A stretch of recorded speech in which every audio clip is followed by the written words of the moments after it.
Olá a todos, sejam bem-vindos ao canal Monarquia Livre. Nós estamos ao vivo agora, nesse finalzinho de sexta-feira, né?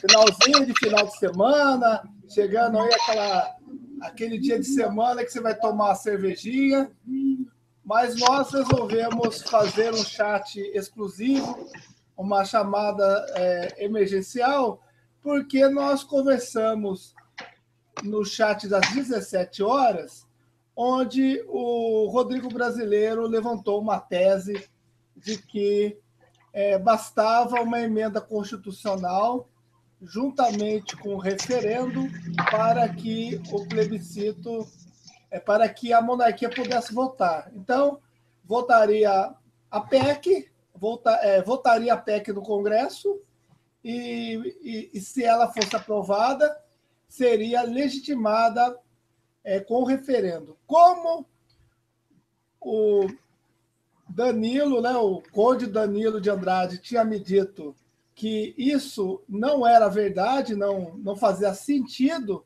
nós resolvemos trazer ele aqui para ele explicar exatamente o que realmente como que a monarquia poderia voltar e qual seria esse lado jurídico. Então, nós vamos dar as boas-vindas ao Danilo. Saudações, Conde Danilo de Andrade. Tudo bem? Bem-vindo ao canal Monarquia Livre. Hoje eu estou aqui na varanda da minha casa. Estou num ambiente diferente. Aliás, um visual bonito aí, hein? Obrigado. Então, estamos já na sala com o Rodrigo Brasileiro. Rodrigo, foi até bom você aparecer para nós esclarecermos essa dúvida que você levantou hoje, às 17 horas, em relação à PEC que você disse, e também o referendo, logicamente, para legitimar essa PEC. Então, nós trouxemos o Danilo, ele trouxe os textos constitucionais, tudo para nós fazermos algo bem técnico para você entender. Aí você pode retrucar e comentar alguma coisa, ok? Olá, batata frita, sempre está na nossa... eu não vejo o Blackout. O Blackout perdeu por Morfeu hoje, Danilo. Então, Marcos, o Blackout perdeu um pouco a velocidade. Pode falar. Marcos, eu não estou com aquele link que você disse que eu vejo as perguntas. Portanto, eu não vejo. Eu vou te passar. Ok. Eu vejo as perguntas aqui. Um momento. Vamos passar aqui para o Danilo. Você sabe onde que é o chat, né? Sei. Está aqui do lado, não? Ok. Perfeito. Achou? Achei. Então, vamos voltar aqui. Clica nele. Achei aqui. Conseguiu? Pronto. Então, Danilo, nós estamos aqui vendo o Rodrigo Brasileiro, que levantou essa tese, né? Até ele e o Ezequiel, lá de Montes Claros, né, Rodrigo? Fizeram aí o projeto de referendo, ao qual ele passou a ideia, né? Era uma ideia, foi aprovado com 20 mil votos, depois houve a sugestão e houve a aprovação. A partir disso, está esperando um relator. Marcos, então, nós queremos agora... Estou te ouvindo replicado. Oi? Montes Claros. Estou te ouvindo dobrado. Está falando duas vezes. Tira o som lá do chat, da página de chat, ok?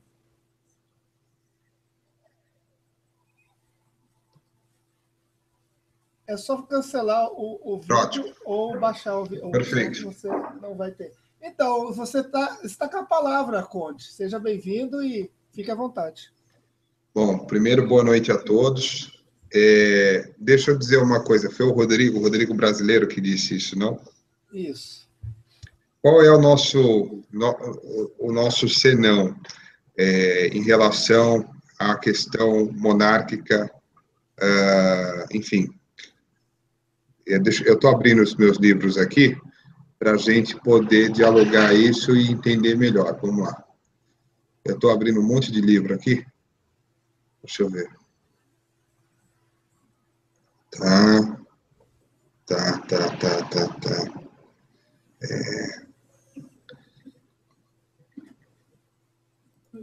Olha, vamos lá. Posso falar?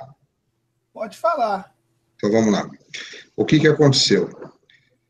Em 1993, talvez muitos não eram nascidos, nós tivemos uma coisa chamada plebiscito. E o plebiscito, o que é? Uma consulta ao povo para dizer se quer uma coisa ou se quer outra. No caso, foi uma forma de governo, né? Se queria a república presidencialista, se queria a república parlamentarista ou se queria a monarquia parlamentarista. Esse plebiscito, ele estava atrasado já há 104 anos. Por quê? Porque desde 1889, com o ato provisório do Rui Barbosa, que dizia que em um ano haveria uma consulta ao povo para dizer se queria a volta da monarquia. Isso nunca foi feito até 1993, portanto, nós temos aí 104 anos de atraso. O que ocorre? Lá no artigo 60, parágrafo 4º da Constituição Federal do Brasil, de 1988, está esclarecido que não está, como se diz assim, não está claro que o sistema republicano ele é uma cláusula pétrea. Mas o STF, Superior Tribunal Federal, ele pacificou esse entendimento, dizendo o seguinte, que após aquela consulta popular, apesar de não estar expressamente a forma de governo republicana como limite material ao poder das emendas constitucionais, virou uma cláusula pétrea implícita. Esse é o entendimento do STF. Já o artigo 13 diz que a possibilidade de alteração de forma de governo, artigo 3º da Constituição, em seu texto original, era também o que justificava o procedimento do texto constitucional. Quase coincidência entre datas do plebiscito, olha aí. Então, eles fizeram essa possibilidade de alteração da forma de governo prevista na Constituição, quase na mesma data em que foi o plebiscito. E prevista a sua revisão no início de 5 anos após a sua promulgação, portanto, 1998. Prova muito de justamente isso, que a revisão se destinava a adaptar a Constituição a uma eventual alteração na sua forma de governo. Convenhamos, muita coisa precisaria mudar. Não mudou a forma de governo. Portanto, ela se consolidou, ela se tornou uma cláusula pétrea. Quem também diz isso é um constitucionalista chamado Paulo Bonavides. Está lá no livro dele, no curso de Direito Constitucional, 15ª edição, página 533. E também a data que foi alterada por emenda constitucional número 2, de 25 de agosto de 1992. Me diz uma coisa, para o pessoal entender o que seria a cláusula pétrea, explica um pouquinho o conceito, como você estava me explicando momentos antes do chat. Tá, vamos lá. Eu vou dar um exemplo muito simples, tá bem? Então, vamos lá. Vamos imaginar que os senhores devem ter uma casa ou um apartamento, creio eu. E nessa casa existem paredes que nós chamamos estruturais. Essas paredes estruturais é que dão sustentação ao telhado, que fazem com que a construção não ceda, não caia, não rache, etc. Essas são as paredes estruturais. Mas existem outras paredes que não são estruturais na casa que os senhores podem mudar. Por exemplo, a sala tem uma parede no meio, o senhor quer ampliar a sala, elimina um quarto e a sala fica maior. Não é uma parede estrutural. A cláusula pétrea, as cláusulas pétreas, basicamente, elas são essas paredes estruturais da nação. Portanto, assim, se você mover essa cláusula pétrea, você vai quebrar a Constituição, vai quebrar o país, vai quebrar a nação, no sentido jurídico da sua formação. Então, a cláusula pétrea, ela é imutável na nossa Constituição. Nossa Constituição é uma Constituição rígida. Então, para que nós alteramos a forma de governo, é necessário o nascimento de uma nova Constituição. Me diz uma coisa, a nova Constituição, como você tinha me dito, como o senhor tinha me dito, a Constituição de 1988 estava substituindo um regime militar ao qual, através dos militares, se pôde fazer a Constituição de 88. Depois o senhor explica mais ou menos assim, juridicamente, isso que eu estou falando, assim, a grosso modo, para o pessoal entender. Hoje, para se fazer uma nova Constituição, precisaria de ter um referendo para o povo pedir uma nova Constituição? Bom, vamos lá. Primeiramente, nós temos que entender quantas foram as constituições do Brasil, ok? Certo. A primeira Constituição do Brasil é de 1824, certo? Certo. Ok. Ela é do dia 25 de março de 1824 e ela tinha 179 artigos. Depois nós temos a segunda Constituição, que ela é de 1891, após a proclamação da República, após 15 de novembro de 1891. Depois nós tivemos uma Constituição que é da Segunda República, que é aquela terceira Constituição que foi conhecida como a Constituição do Getúlio Vargas. Salvo engano, é a Constituição de 1934. Depois eu precisaria confirmar aqui, porque eu estou falando de cabeça.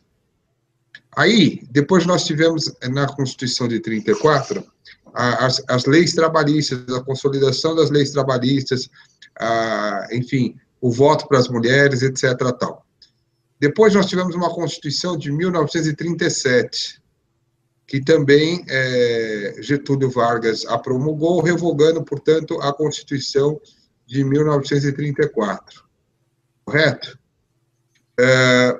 Nessa Constituição de 1937, lá no artigo 167, adotava um regime chamado Estado de Emergência, acabando também com o Tribunal de Segurança Constitucional. E, ao fim de 45, as eleições da presidência da República deram vitória ao Gaspar Dutra, e o governo, depois disso, teve uma outra Constituição, que é a Constituição de 46, que foi, portanto, a quinta Constituição. Aí nós tivemos a sexta Constituição, que é do regime militar, certo? Depois do golpe de 64, Constituição Militar de 1967. Só que se eu considerar os atos institucionais que ela teve, que ficaram conhecidos como AI-5, etc., tal, nós vamos para 9 constituições. Aí, por fim, porque foram 2 atos institucionais. Foi um ato institucional de 64, que dava antes da Constituição de 67, nós tivemos um ato constitucional que ficou conhecido como AI-5 em 1969, certo? Certo. E nesse interim tiveram outros 17 atos institucionais que foram regulados por 104 atos complementares, não chegaram a ser, de fato, uma Constituição. Perfeito? Perfeito. O que é importante a gente saber? Nesse ato constitucional AI-5 ficou suspenso o habeas corpus. Aí, no dia 27 de novembro de 1985, houve uma emenda constitucional, que foi a emenda constitucional 26, que convocou uma Assembleia Nacional Constituinte, com a finalidade de elaborar um texto constitucional. E esse texto constitucional, então, seria uma nova Constituição. Então, eu chamo a Constituinte, eu proponho a emenda constitucional para elaborar um novo texto constitucional. Portanto, como eu disse ao Marcos numa outra altura, toda vez que eu tenho uma mudança brusca nessas cláusulas pétreas, eu tenho, portanto, uma nova Constituição, eu tenho um novo Estado. Certo?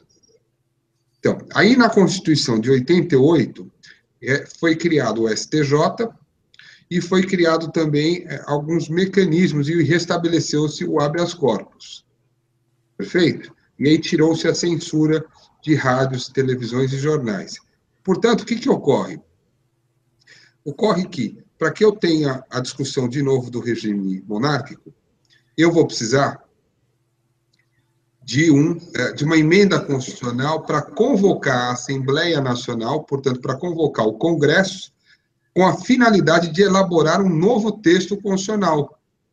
E não para discutir o regime, mas sim para elaborar uma nova Carta Constitucional. Aí, nesta Carta Constitucional, eu posso prever a monarquia. Foi isso que eu disse para vocês. Então não tem nada a ver com referendo, com plebiscito, é simplesmente um ato de emenda. É simplesmente o quê, Marcos? É simplesmente um ato de emenda. Não. A emenda constitucional, veja, a emenda tem um quadradinho aqui do lado que ficou apagado. Vocês estão me vendo? Eu estou te vendo, sim. Tá. Então, veja, a emenda constitucional é para que convoque o Congresso, para que eles se reúnam e que eles elaborem um novo texto constitucional. Certo. Esse novo texto constitucional é uma nova Constituição.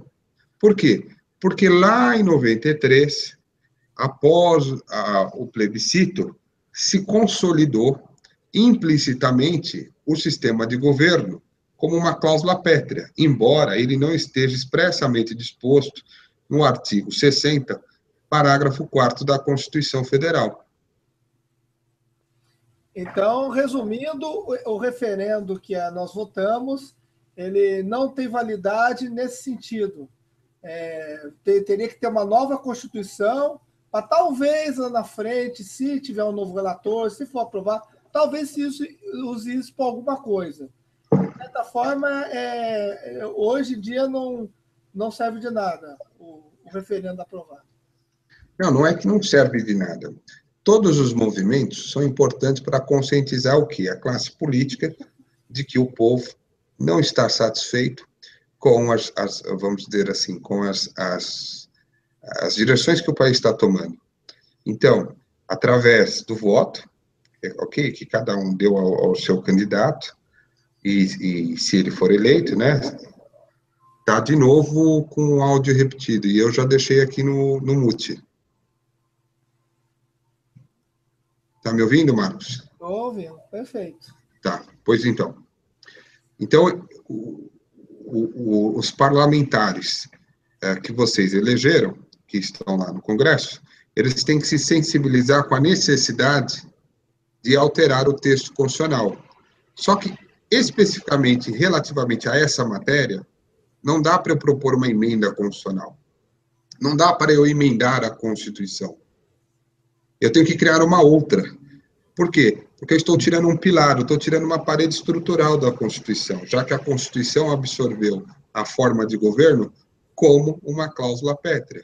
Então, se eu quiser quebrar isso, eu vou quebrar a estrutura da Constituição. E para eu quebrar a estrutura da Constituição, para eu implementar uma nova forma de governo, eu tenho que fazer uma nova Constituição, uma nova Carta Constitucional. Então, você poderia assim, admitir que se o povo quisesse fazer aí ali naquele e-cidadania, uma proposta dessa emenda a partir do e-cidadania, você acha que ganharia força, ou esse tipo de projeto é feito somente pelos senadores e pelos deputados? Veja, como é que se provoca o parlamento para que ele tome ciência de que o povo não está satisfeito, que o povo deseja uma nova Constituição, que aquela Carta Constitucional é ultrapassada? Nós temos elementos na sociedade, mecanismos que são possíveis de você provocar essa classe política para que elas se sensibilize e forme uma constituinte, ok? E elabore um novo texto constitucional, que é a espinha de todas as leis que depois virão a seguir. Então, a Constituição ela pode recepcionar o texto da anterior totalmente ou parcialmente, ou ela pode dizer o seguinte, está tudo revogado. Não adianta fazer uma nova Constituição e manter nessa nova Constituição uma cláusula, manter a cláusula pétrea, que o sistema de governo é o da República. Não adiantou nada, pelo menos para a classe monarquista. Então, assim, vocês precisam sensibilizar a classe política de que o povo, e o poder emana do povo, deseja essa mudança.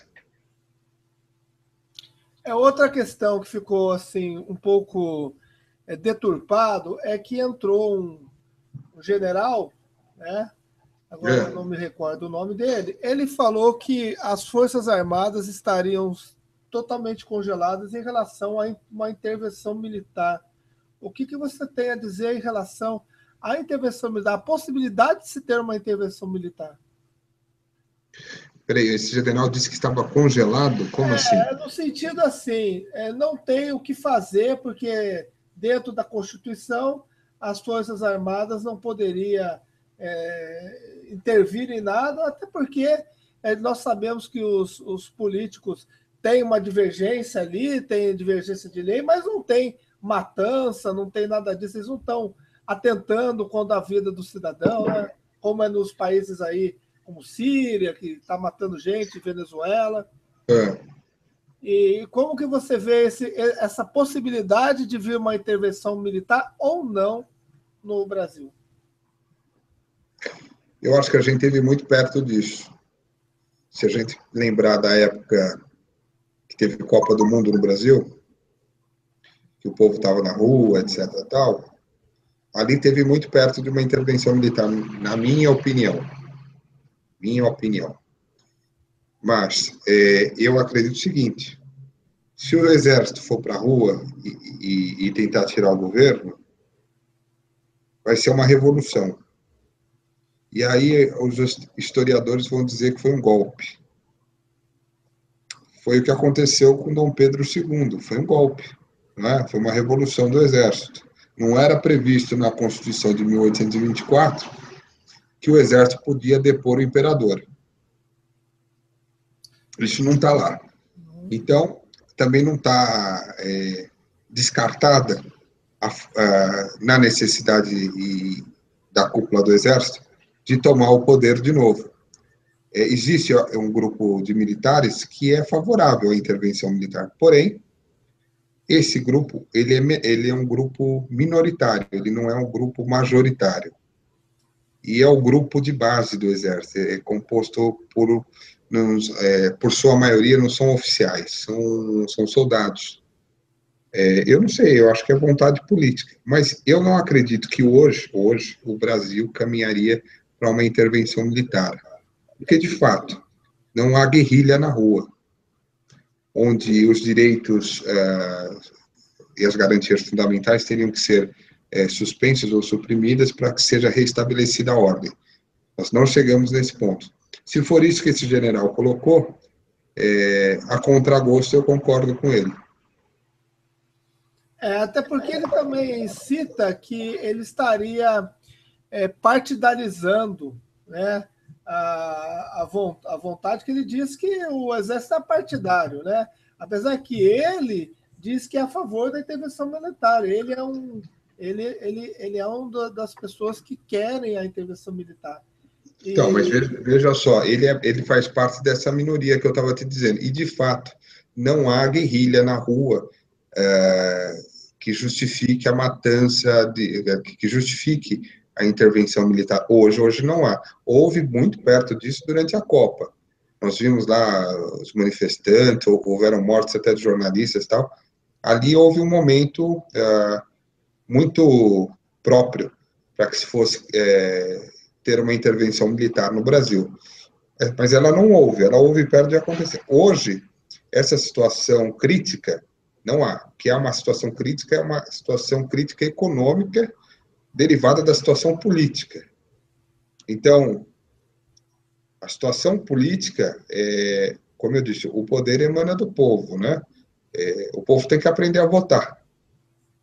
Certo, então não tem nenhuma uma cláusula, não tem nada na Constituição que impeça de acontecer isso, ou eu estou falando em relação a 1824, que houve essa intervenção militar aí, de uma forma muito simples, né? Ali foi um golpe. Foi um golpe, mas hoje seria a mesma situação, seria simples daquele jeito lá, ou teria mais dificuldade, ou alguma lei, alguma coisa que impediria os militares de agir?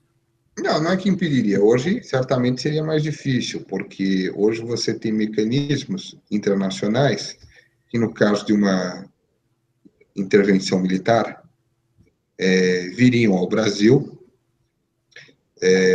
para restabelecer a ordem. Por exemplo, poderia vir aqui pessoas das Forças Armadas dos Estados Unidos, poderiam vir aqui pessoas das Forças Armadas dos países da Argentina, etc, etc, etc e tal. Mas, hoje, é mais difícil disso acontecer. Hoje é mais difícil disso acontecer. A soberania, hoje, ela é muito preservada, a soberania dos povos, né? Então, qualquer ato que atente contra a soberania daquela nação, você tem as Nações Unidas, os países se filiaram a organismos internacionais que prevêem mecanismos de atuação e intervenção naquele Estado-membro em caso da ordem da soberania for, vamos dizer assim, for desrespeitada. Seria um golpe. Agora, se esse golpe vai ter o clamor popular ou se ele não terá, a gente não sabe ainda, né? Porque a maioria do Brasil ainda é petista, gente. Pensando bem aqui, você citou a Copa de 2014, que haveria uma possibilidade de uma intervenção militar.